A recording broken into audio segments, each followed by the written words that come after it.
Bonsoir et bienvenue dans cette nouvelle édition dédiée à l'arrivée du président de la République Emmanuel Macron.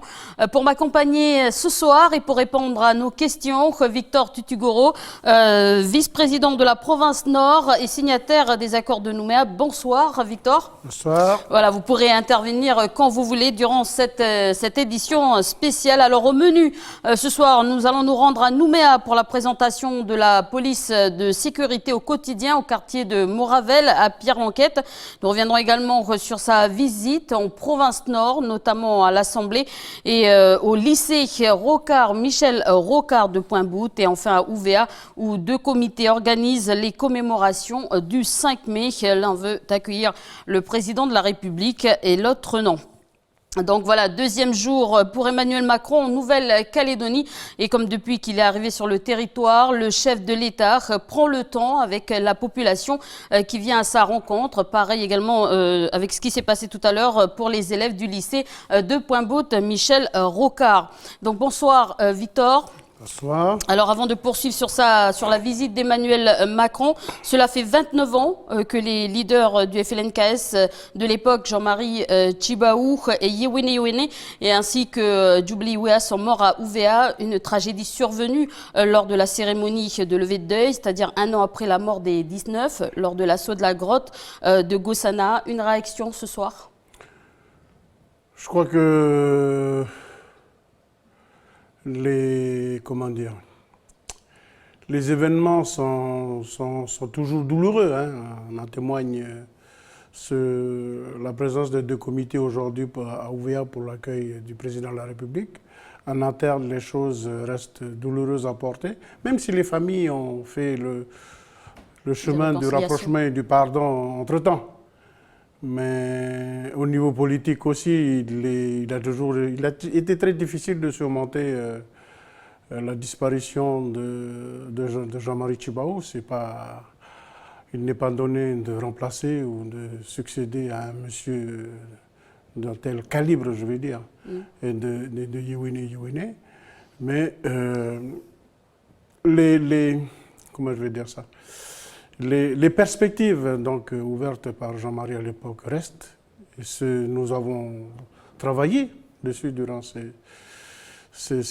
30 ans. Et donc, on est aujourd'hui dans les choses qui ont été dites de l'époque. Mais effectivement, les choses sont toujours difficiles à porter aujourd'hui. Voilà, merci pour cette réaction. Devoir de mémoire ouvert, nous pourrons y revenir tout à l'heure. Pour le moment, après la province Nord, le président de la République a poursuivi sa visite à Nouméa. Il s'est rendu dans l'un des quartiers populaires de la ville de Nouméa, Moravel, Pierre-Lanquette, pour la présentation de la police de sécurité au quotidien. Alors Victor Tutugoro, c'est important d'avoir une police de sécurité au quotidien? Je crois que les citoyens, il y a les règles que l'on se donne, que l'on se fixe pour vivre en société. Toute société démocratique qui aspire à la liberté se donne des règles. Et donc, ces règles-là doivent être respectées. Il se trouve qu'il y a une catégorie de la population qui ne respecte pas toujours les règles, ou que des difficultés surviennent parce que c'est des particularités de la mise en œuvre des choses. Et donc oui, il y a un besoin à ce qu'il y ait une sécurité au quotidien pour faire que les choses se passent au mieux entre les citoyens. Aussi simple que ça, c'est aussi simple que ça. Alors, le président de la République s'est rendu aujourd'hui en province Nord. Il s'est prêté au jeu des selfies, des embrassades, mais aussi des salutations, comme tout à l'heure avec les jeunes du lycée de Pointe-Bout, le lycée Michel Rocard. Donc, je vous propose de regarder ce reportage sans commentaire, un long reportage sans commentaire. Bonjour. Donc là, on est un petit peu... Bravo. Ça va?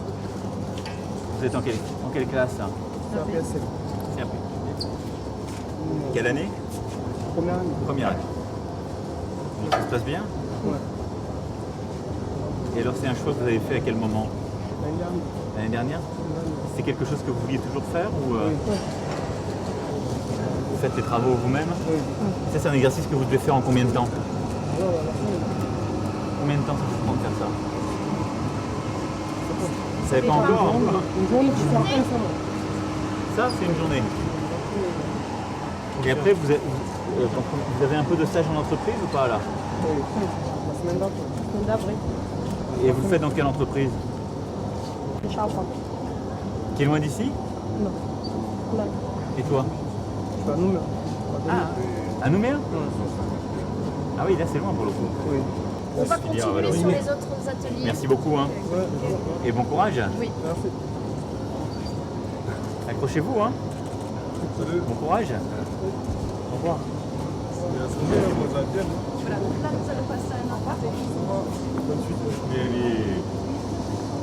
Bien pour les explications. Bravo les gars.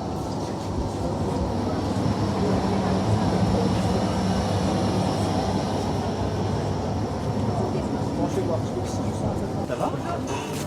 Ça va bien? Des plaques. Et pour en faire quoi derrière? C'est pour façonner une plaque qui est là, sous gamme. D'accord. Et toi tu es en quelle année? La première année. Première année CAP? Merci beaucoup. Nous allons aller à la presse. On va prendre cette direction, par là, comme vous voulez. Donc en Vous avez Nouvelle-Calédonie, quelle surface au total là? donc 160 hectares. On a commencé avec 180 hectares, 10 hectares pour la construction du premier lycée, 10 hectares supplémentaires pour l'extension. Donc aujourd'hui on est à 165 hectares de surface, principalement des pâturages pour le troupeau. On a un troupeau de 120 têtes au total, dont une cinquantaine de vaches mères à l'étang. L'objectif, c'est la production de reproducteurs dans une nouvelle race en Nouvelle-Calédonie, une race résistante à la tique qui est le principal parasite sur les animaux. Donc voilà, on a quelques produits rapidement, le miel, Ouais. des potées fleuries de plantes endémiques, mais aussi de plantes répulsives qu'on introduit dans les cultures, des tubercules tropicaux, des salades, différents légumes qu'on produit et qu'on fournit au moins une fois par semaine l'exploitation. Le compost qui est produit sur le site. Aujourd'hui, nous n'utilisons plus, nous n'achetons plus de compost pour la partie horticole, Donc vous développez aussi le circulaire et de cours. Le maïs qu'on produit en maïs grain. avec lequel vous nourrissez. Ça nous revient un peu sous forme, les bovins ont très peu d'aliments. Ici, c'est principalement foin, pâturage. Et vous avez malgré tout un complément que vous devez leur donner ou... Un tout petit peu, Oui. pas grand-chose. Surtout les jeunes animaux et les animaux qu'on prépare pour la vente. Ah, Au niveau de l'exploitation, nous avons les jeunes de comment BTS. ça va? Vous allez bien? Ça va? Bonjour. Bonjour. L'enseignant Sarah qui fait partie de l'équipe de l'exploitation. Enchanté. Aïla qui fait partie. monsieur. Ça, c'est notre enseignant de zootechnie. Aïla qui fait partie de l'équipe de l'exploitation. Et alors, c'est tout, vous êtes en BTS. Oui. Et derrière aussi, Deuxième année. Deuxième année. Bon, ça se passe bien? Oui. Ça vous plaît? Alors, racontez un peu, qu'est-ce que vous êtes en train de faire là? On a des élèves au bétail. Oui, là vous l'avez fait rentrer. Vous avez fermé, ça y est? Oui, oui. Ah non, moi je suis pas du tout inquiet, c'est pour savoir si vous pouvez le lancer. Ventilateur. Et donc on compare avec l'ancienne fusée pour voir si la Donc là vous avez tout suivi. donc là, on a un croisement Oui. Brahman-Santa. Un Brahman c'est un zébu, Ouais. et la Santa Gertrudis c'est une race américaine tropicalisée. Alors on va en avoir des plus douces. Vous allez voir un dortoir, 34 filles, donc des plus jeunes, et qui sont entrées dans ce bâtiment qui a été livré donc sur la première tranche de travaux en 2016. Il y a des élèves qui viennent de Nouméa, il y a des élèves qui viennent de la province des îles comme Blasia qui viennent de Lifou.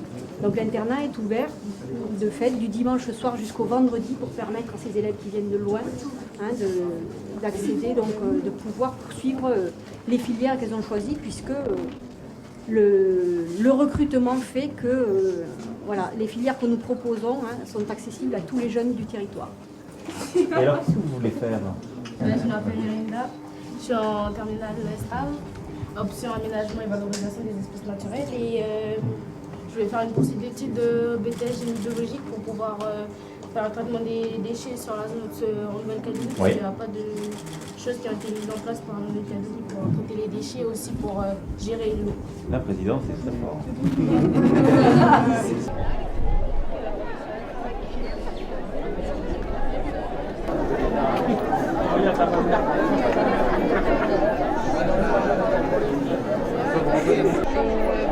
Là, on peut voir que le président il arrive vers nous pour saluer tout le monde.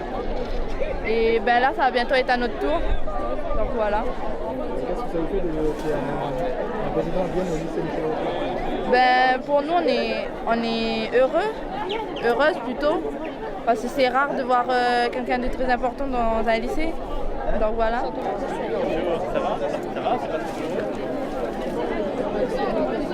Non. Vous le passez? Ça fait couper.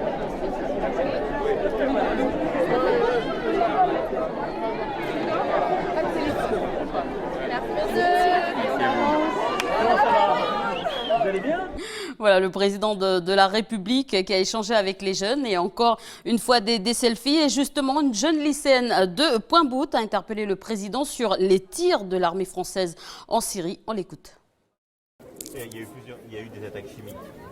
On a eu la preuve. Et plusieurs fois, les organisations non gouvernementales, elles ont dit qu'il y avait des attaques chimiques. Depuis des mois et des mois. Avec des morts, des gens qui à cause du chlore. Tant que j'ai pas eu la preuve, on n'a pas bougé. Et là, on a eu la preuve. Nos services, les gens qui sont sur place, nous, ont non seulement vu des gens qui étaient en train de mourir ou qui étaient morts, beaucoup de salive, ce qui est un indice de chlore. Et on a eu la trace et on a eu des éléments qui nous permettent de prouver que ce sont les Syriens qui ont lâché ces bombes de chlore. Par contre, il y a une propagande, une contre-propagande du régime syrien et des Russes pour dire tout ça, c'est pas vrai. Mais crois-moi, plusieurs reprises, je n'ai pas décidé d'intervenir parce qu'on n'avait pas la preuve, là on l'avait. Voilà, autre interrogation, mais cette fois-ci des journalistes sur la neutralité du président après le 4 novembre, date du référendum. On l'écoute cette fois-ci encore. J'aurai l'occasion de m'exprimer demain sur ce sujet. Je ne parlerai pas de neutralité. Je dirais que mon rôle et ce que je suis venu faire, c'est d'abord d'écouter, de penser au présent et à l'avenir de la Nouvelle-Calédonie. Et c'est aussi justement d'expliquer les projets qu'a la France, y compris dans la région, avec la Nouvelle-Calédonie, et que l'expression qui aura à s'organiser le 4 novembre prochain se fasse en connaissance de cause et avec la maturité d'un processus enclenché il y a 30 ans. Donc je pense que c'est plus positif que la neutralité. C'est d'avoir un projet, mais après il ne m'appartient pas de m'immiscer dans des débats ou des choix qui seront faits. Alors Victor Tudugoro, la neutralité du président après le 4 novembre, c'est important? Alors, moi je ne parlerai pas de neutralité parce que l'accord de Nouméa, qui au départ, je rappelle simplement que nous sommes dans un combat pour l'accession à l'indépendance, à la pleine souveraineté et à l'indépendance. Et le combat était jusque-là face à celui qui détenait la souveraineté. Et donc à partir des années 1988, l'accord de Matignon et l'accord de Nouméa ensuite, a ramené le troisième partenaire qui sont les non-indépendantistes locaux.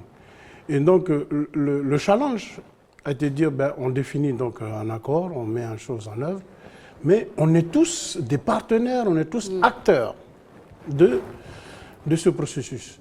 Et donc, non, il y a un moment entre 2008 et 2010, 2011 même, l'accord de Nouméa était en panne parce que justement on avait un partenaire État qui était plutôt neutre et qui ne portait pas sa part. C'est un accord qu'on a fait à trois. Et il a fallu, par exemple, que le Premier ministre Fillon vienne pour relancer un certain nombre, relancer le processus. Et donc, il n'y a pas de neutralité. Il faut que les partenaires, les uns et les autres, nous les indépendantistes, les non-indépendantistes et l'État, on remplisse chacun le rôle qui nous est assigné dans cet accord. Et il faut que chacun soit acteur. Et donc, oui, il n'y a pas de place pour la neutralité.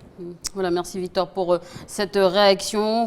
Victor Tutigoro, vous y étiez aussi également à l'accueil du président de la République aujourd'hui en province Nord. Et comme au Sénat coutumier, la délégation présidentielle a présenté sa coutume, l'autorisation de fouler les terres de l'Assemblée nordique. Je vous propose de revivre ce moment grâce à la caméra d'Annie Satoussi et Tony Véran-Houssan. Tendez l'oreille.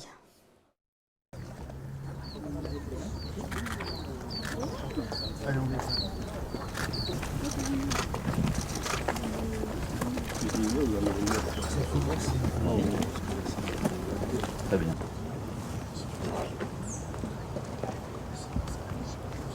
Monsieur le Président de la République a souhaité venir en province Nord parce qu'il sait que c'est ici que s'est joué ce qu'on appelle le rééquilibrage.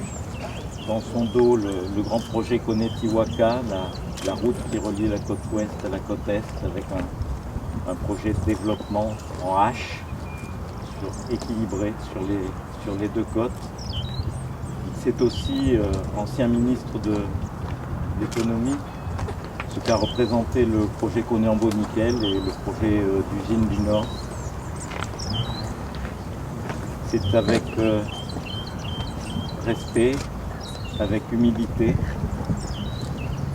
qu'il vous demande aujourd'hui par ma voix de bien vouloir l'accueillir dans la province, lui permettre d'emprunter les sentiers et les voies traditionnelles dans cette province.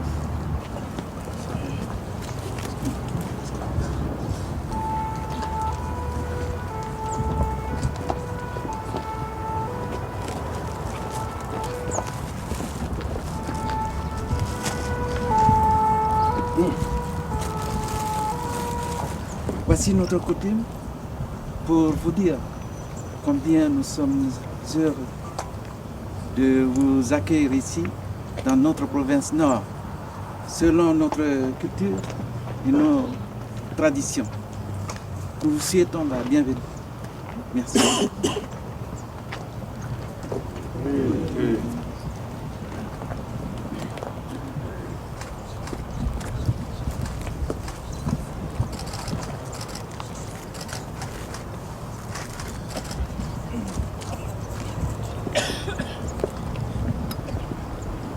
Merci pour cette coutume et merci pour votre accueil. Nous avons eu l'occasion hier de commencer à échanger, de parler du passé mais aussi de l'avenir. Et je crois que cette terre, cette province que j'ai souhaité visiter au deuxième jour de ce déplacement montre aussi le chemin qui a été parcouru durant les dernières décennies et dernières années. Ce rééquilibrage qui nous est cher participe d'un projet d'ensemble, d'une volonté de faire, de construire. Sur le plan économique, nous avons eu à plusieurs reprises par le passé, encore récemment, à échanger sur les projets importants. Sur le plan éducatif, nous rendrons ensemble tout à l'heure dans les projets qui sont conformes d'ailleurs aux accords et aux engagements de l'État, qui consistent là aussi aux côtés du territoire à pleinement s'engager pour construire, former une jeunesse qui est forte de son identité, mais qui doit aussi bénéficier de l'engagement plein et entier de la République aux côtés de la collectivité.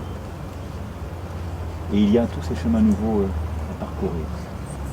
Et tout ce que cette province, dans le développement à venir de l'archipel et tous les projets que nous souhaitons porter, aura à conduire sur le plan économique, sur le plan culturel, sur le plan éducatif. Et donc ce chemin fait depuis 30 ans et qui s'inscrit sur un passé bien plus ancré que lui, c'est celui que nous devons poursuivre. C'est ce pourquoi je suis parmi vous aujourd'hui. Et c'est avec beaucoup d'humilité que je tenais à faire cette coutume commencer cette journée avec vous. Je vous remercie. Voilà, donc c'était ses premiers pas en province Nord et ses derniers pas, c'était au dîner de la subdivision cet après-midi. D'ailleurs, Victor, au déjeuner, pardon. D'ailleurs, Victor Tutugourou, vous y étiez. Qu'est-ce que vous vous êtes dit durant ce déjeuner? Alors, le président est monté en province Nord. Hein, je crois qu'il est monté en province Nord pour se rendre compte de visu de ce qu'est, après 30 ans de mise en œuvre de l'accord et après 30 ans de rééquilibrage, quels sont les dispositifs, quelles sont les choses qui ont été mises en place. Je vais simplement signaler que c'est pour inscrire son déplacement dans cette vision-là. L'accueil à la province aujourd'hui, par exemple, ça a été une séquence qu'on n'a jamais connue. Parce qu'en fait, il est venu, il a simplement salué et il est reparti. Oui. Alors que les autres visiteurs de marque, les autres présidents, l'accueil se fait par les chefferies, les 2 chefferies de la région. Et ensuite, il y a une séquence ou avec le président ou les vice-présidents, ou bien avec les élus. Aujourd'hui, il n'a pas été question, je crois qu'il a dit dans l'un de ses passages tout à l'heure, qu'il réservait son discours à demain à l'île Nou, à Nouméa. Et donc, on lui a montré, par exemple, une disposition de ce rééquilibrage, c'est le lycée. Hein, le lycée qui a 680 jeunes aujourd'hui, dont 70% de la province Nord, c'est 600 et quelques. Il y a 868 élèves, dont 600 et quelques, 660 relèvent de la province Nord. Mais vous vous rendez compte, s'il n'y avait pas eu ce lycée, les enfants auraient été obligés d'aller sur Nouméa. 600 enfants de la province qui vont à Nouméa. Et on s'aperçoit que quand les enfants grandissent et quand ils ont besoin d'aller dans les grandes classes, les familles s'expatrient. Donc il s'est rendu compte du problème de rééquilibrage. Voilà, le rééquilibrage, c'est aussi faire en sorte que les gens trouvent ce qui fait la vie d'aujourd'hui sur place. Et donc voilà, on n'a pas le temps de redire toutes les choses, mais en fait, la discussion a porté essentiellement sur les mesures de rééquilibrage et sur le développement de la province Nord, parce qu'on est encore... je crois que le président, c'est un économiste, et donc il est attaché à tout ce qui est développement économique des régions. Voilà, un président qui s'est prêté au jeu des selfies. Ce matin, des embrassades et aussi des salutations. D'ailleurs, il a même avec les étudiants du lycée Michel Rocard. Donc, regardons ces images. C'était ce matin à la province, ce bain de foule. Et il était heureux. Il a même pris des téléphones portables pour se prendre des selfies. On voit donc le président de la République à la rencontre de la population qui est resté un moment, donc le personnel plutôt de l'Assemblée de la province Nord. On regarde ces images.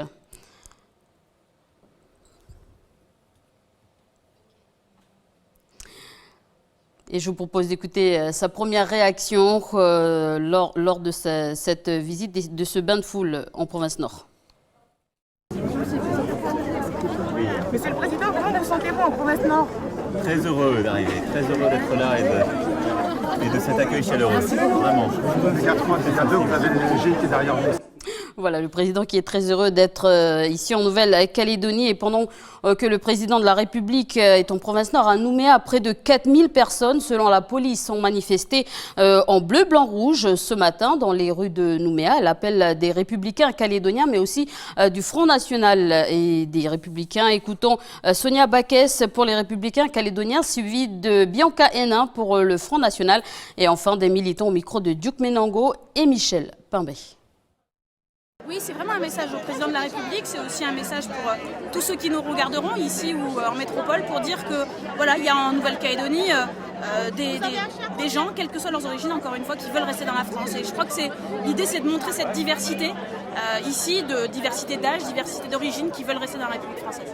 Bien, l'objet de la marche, c'est la suite du Front National qui, depuis 30 ans, combat pour que la Nouvelle-Calédonie reste française. Et nous avons défendu ce drapeau bleu, blanc, rouge depuis de longues années et sans arrière-pensée, sans sans animosité. Il faut absolument qu'aujourd'hui tout le monde soit là. Alors en tout cas, moi je suis là pour ceux qui ne peuvent pas venir, pour les Kanaks non indépendantistes et ceux qui travaillent et qui ne sont pas là, mais surtout ceux du Nord qui n'ont pas pu se déplacer, parce que tout se fait dans le Sud. Ah ben, j'ai tenu à être présent parce que je suis corse et français et parce que pour montrer qu'on dépend de la France, quoi, hein, ici, et puis bon, pour dire à M. Macron qu'ici, il y a la France aussi, qu'il n'oublie pas, malgré ce qui se passera. Je suis kanak de cœur, mais je suis aussi français au point de vue économique. Vous voyez, on ne peut pas vivre sans l'aide de la France. Il faut un grand frère, un pays frère, un grand, pour permettre à la Calédonie de continuer. Il reste encore à faire. Le pays, c'est un pays de métis. Un pays de métis. Il reste encore à forger l'identité calédonienne. Alors Victor Tutugoron, une réaction par rapport à cette manifestation? Alors, à entendre les responsables politiques qui ont appelé à la mobilisation ces derniers temps, je m'étonne qu'il n'y ait pas plus de monde, parce que c'était parti pour... 4000 personnes pour vous, c'est pas beaucoup? Non, mais je m'attendais à plus, je m'attendais à plus compte tenu des communications de ces derniers temps. Donc voilà, encore une fois, ce président, c'est un président qui bouge les lignes, tout le monde le reconnaît, mais nous, on n'est pas pour l'exclusion, encore une fois. Nous, on demande simplement que notre pays, parce que c'est nous qui demandons notre décolonisation. Les gens qui sont français, eux, peuvent continuer à rester français. Il n'y a pas, on ne leur demande pas quoi que ce soit. C'est nous qui demandons nous qui sommes colonisés, qui demandons notre décolonisation, et la décolonisation, elle sera pleine et entière lorsque on accédera à la souveraineté. Souveraineté du pays, mais aussi avec les Français qui veulent continuer à vivre ici. Il n'y a pas de raison qu'on puisse ne pas s'entendre. Mais on ne leur demande pas de changer de nationalité ou d'opter pour la Chine qu'ils voient agite comme un chiffon rouge aujourd'hui. Non.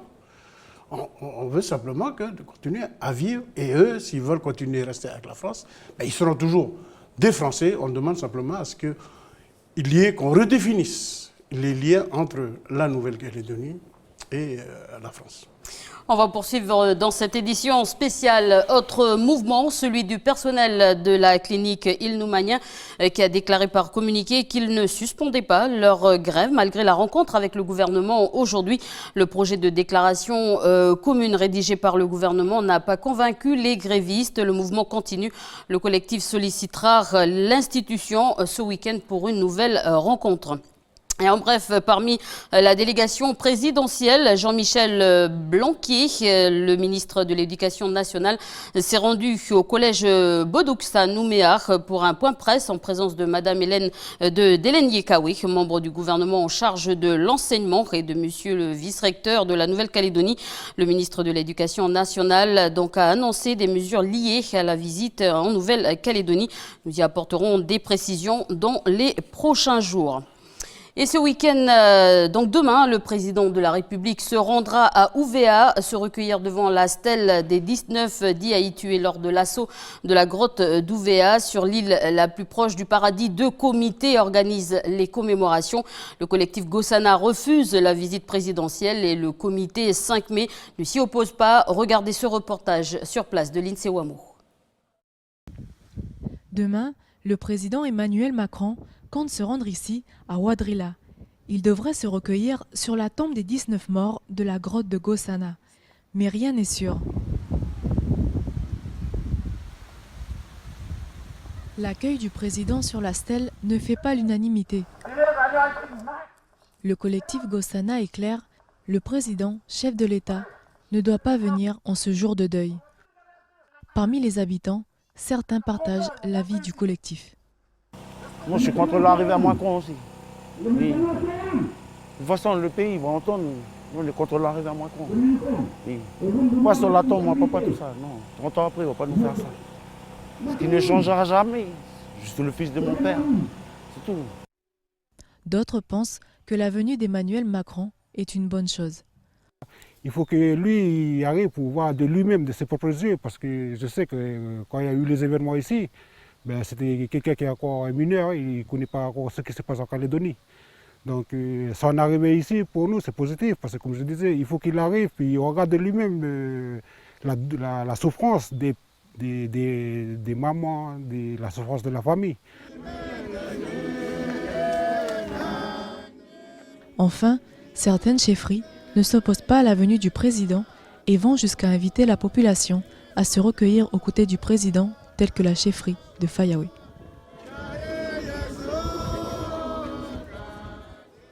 Alors Victor Tutugourou, vous pensez que c'est bien que le président se rende à Ouvéa, oui ou non?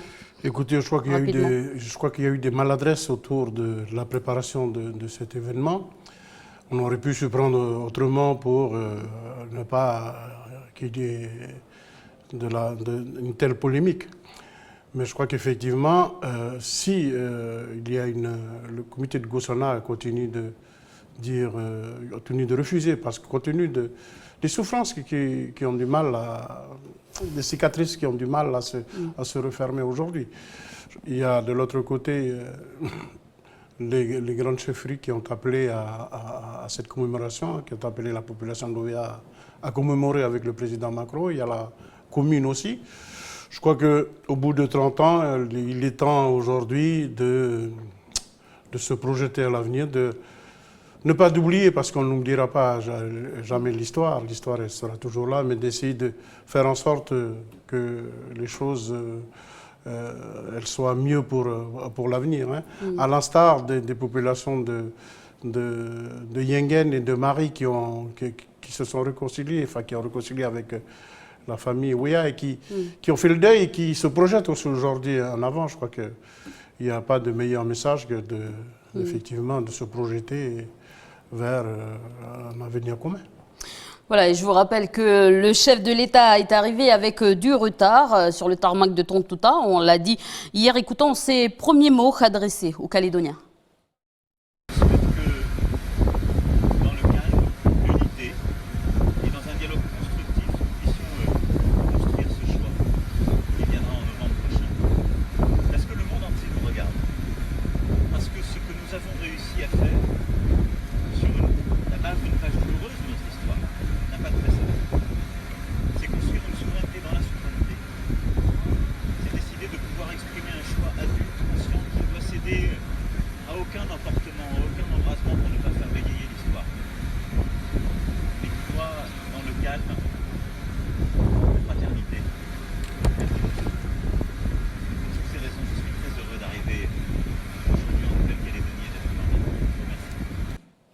Alors Victor Tutugourou, il faut construire une souveraineté dans la souveraineté. Comment vous interprétez ce message du président de la République? L'accord de Nouméa, ce qu'il a de particulier, c'est qu'il y a des transferts de compétences suivant les mandatures automatiquement. Et donc depuis 2014, ce sont les compétences régaliennes sur lesquelles on sera interrogé donc, le transfert des compétences régaliennes sur laquelle la population calédonienne sera appelée à se prononcer le 4 novembre prochain. Mais ces compétences qui ont été transférées, c'est la souveraineté. Et donc, depuis 1998, oui, on exerce une souveraineté partagée avec l'État. L'État détient celles qui ne sont pas encore transférées, mais pour le reste, la Nouvelle-Calédonie a assumé ses responsabilités, cette souveraineté-là. Il est vrai que la consultation porte sur le transfert définitif de ces compétences régaliennes, mais si la population dit oui, il y aura nécessairement un temps qu'on a appelé le temps de la transition, de la période transitoire, pour organiser donc ces transferts. Et donc oui, on est déjà dans l'exercice de la souveraineté aux côtés de la souveraineté française. Hein. On fait l'exercice de souveraineté partagée. Et donc oui, nous, nous comprenons comme cela. Même si, de l'autre côté, on entend bien que Calédonie ensemble sont pour une certaine souveraineté de la Nouvelle-Calédonie, mais à l'intérieur de la nation française. Nous, on n'est pas dans cet objectif-là. Le FLNKS et nous, les partis indépendantistes, nous sommes pour sortir de la souveraineté française, même si après, on est associé. Et nous, par exemple, l'UNI, on est dans cette perspective de proposer qu'il y ait un partenariat entre la Nouvelle-Calédonie et la France, et donc une souveraineté partagée sur un certain nombre de compétences, l'essentiel des compétences étant donc déjà exercées par la Nouvelle-Calédonie. Donc voilà. Merci de votre réaction. On va pouvoir continuer dans cette édition spéciale après Tontouta, la place Birakem, où le président de la République donc a pris le temps avec la population. Emmanuel Macron s'est entretenu avec les coutumiers du Sénat coutumier. Écoutons Cyprien Kawar de l'ère Kharatu à l'issue de cette rencontre. Les mots forts qui ont été prononcés et les demandes qui ont été formulées, c'est la reconnaissance pleinement et entière de nos autorités coutumières avec un statut qui pourrait les encadrer, la reconnaissance des chefs-lieux, des districts, des zones d'influence coutumière de tous les grands chefs du pays kanak. Et avec tout ça, bien sûr, la problématique de la jeunesse. Donc le président aujourd'hui, devant les grands chefs réunis dans cette place, s'est engagé, surtout sur la problématique de la jeunesse, à accompagner les autorités coutumières dans les doléances qui lui ont été remises là, mais notamment celles qui ont été présentées dans le cadre du plan Marshall. Voilà, et plus tard dans la soirée, le président a remis la Légion d'honneur donc à Jean Lec, maire honoraire de la mairie de Nouméa. Je vous propose de vivre cette cérémonie. Les 30 dernières années de l'histoire de la Nouvelle-Calédonie ont reposé sur une pratique du compromis, du respect de la parole de l'autre. Et en tant qu'élu, vous avez été le garant de cette pratique. Aujourd'hui, en tant que sage, vous en êtes le gardien. Vous rendre les hommages de la République devant votre famille, vos proches, vos amis, est un honneur, tant vous faites partie intégrante des grandes figures de la nation. Alors pour tous ces engagements passés, comme pour les responsabilités que vous avez accepté de continuer à endosser, cher Jean Lec, pour tous ces éminents services rendus à vos compatriotes, je vais donc vous élever à la dignité de grand officier dans l'ordre de la Légion d'honneur.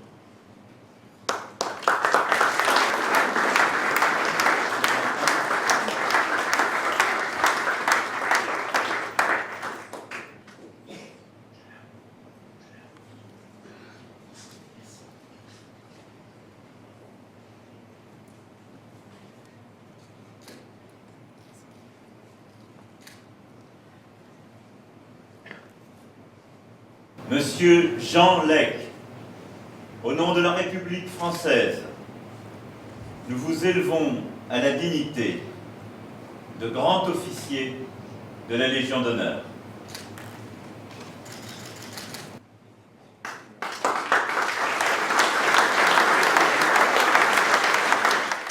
Voilà, donc demain, le président de la République se rendra à Ouvéar où il ira se recueillir sur la stèle des 19 morts durant l'assaut de la grotte d'Ouvéa, la gendarmerie des Fayaouis, mais aussi le lieu où Jean-Marie Tjibaou et Yewini ont été tués.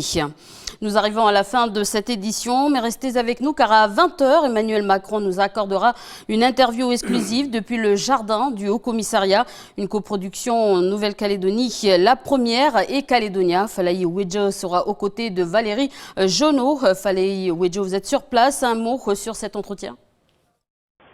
Bonsoir à tous. Dans quelques instants, l'interview du président de la République, Emmanuel Macron. C'est le premier entretien télévisé officiel du chef de l'État ici au pays.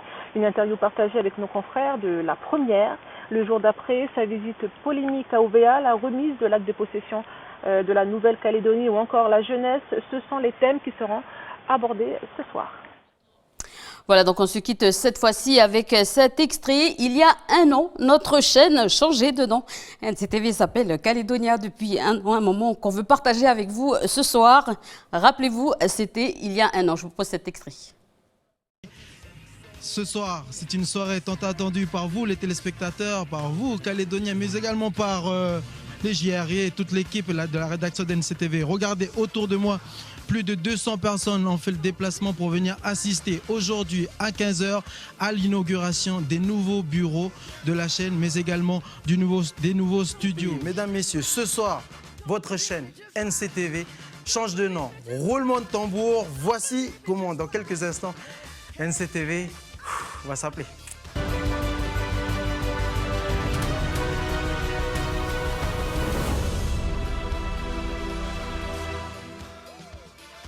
Et bien voilà, ça y est, nous y sommes. Vous venez de le voir, NCTV change de nom et s'appelle donc Calédonia.